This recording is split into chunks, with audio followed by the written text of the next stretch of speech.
নমস্কাৰ, মই হিমাশ্ৰী অন্য এটা ভিডিঅ'লৈ স্বাগতম জনাইছোঁ। আৰু আজি দুপৰীয়া টাইমত ইমানখিনি ৰ'দ দিলে আৰু 2টামান বাজিব হোৱাৰ আগে এনেকুৱা বৰষুণ দিলে, দেখিছেনে কেনেকুৱা নিজৰা পানী বৈছে। তাৰপিছত মই এখন অটো ভাড়া কৰি লৈ পুতু আৰু মাইনক স্কুলত আনিব গ'লোঁ, যিহেতু তাইৰ স্কুল অকণমান দূৰ আছে। ইপিনে পানী হৈ গ'ল, দেখিছেনে কলাক্ষেত্ৰৰ আগত। তাৰমানে এজাক বৰষুণ দিলে কলাক্ষেত্ৰৰ আগত এইখিনি পুৰবী দাইৰে আগত এনেকুৱাকৈ পানী হয়।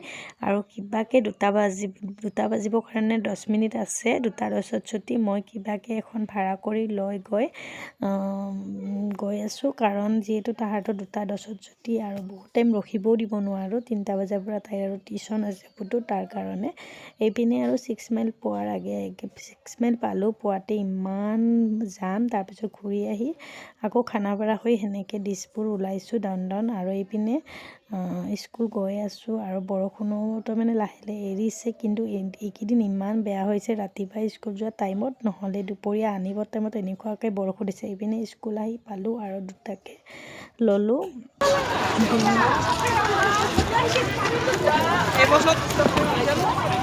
আৰু ঘৰ আহি পাই এটা কণী ভাজিব লৈছোঁ, যিহেতু আজি ভাত বনাবৰ কাৰণে মানে ৰাতিয়ে ভাত আছিলে, পানী দি থৈ দিছোঁ। এইপিনে আৰু গছৰ পৰা বোলো কেঁচা জলকীয়া ছিঙি আনো, আৰু আজি দুপৰীয়া ভাবিছোঁ কালি মানে পানী দিয়া ভাতকে খাম। তাৰমানে তেনেকুৱা ভাত আছিলে, মই ভাবিলোঁ আজি পানী দিয়া ভাতকে খাম। এইপিনে ভাত ওলাই ল'লোঁ, ভাত, কণী আমলেট, দালি বটা মানে চাটনি আৰু বুট এনেকৈ